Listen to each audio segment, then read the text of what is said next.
لا يحب الله الجهر بالسوء من القول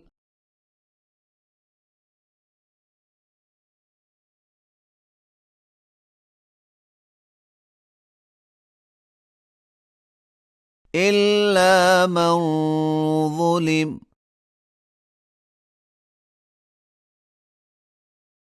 وكان الله سميعا عليما.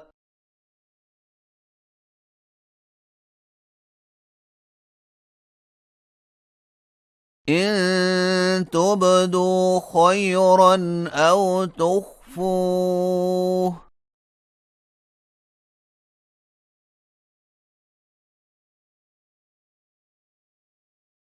أو تعفو عن سوء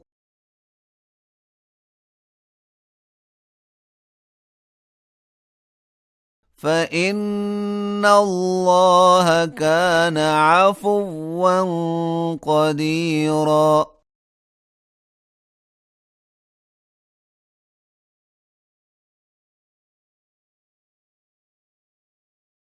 إن الذين يكفرون بالله ورسله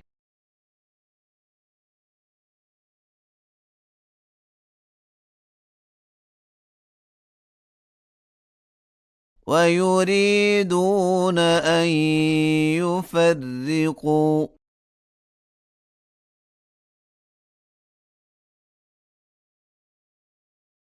بين الله ورسله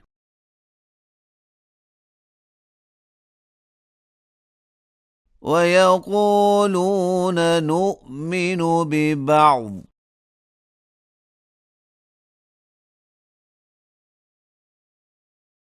ونكفر ببعض ويريدون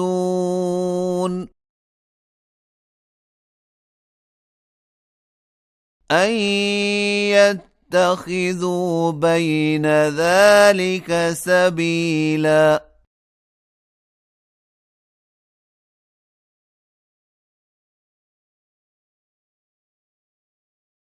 أولئك هم الكافرون حقا.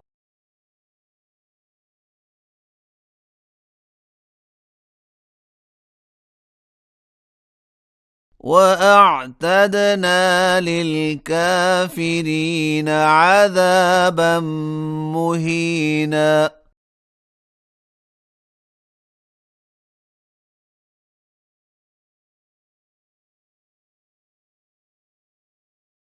والذين آمنوا بالله ورسله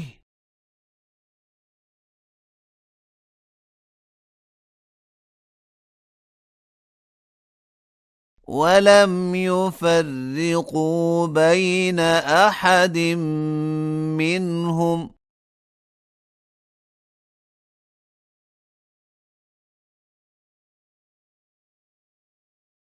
أولئك سوف يؤتيهم أجورهم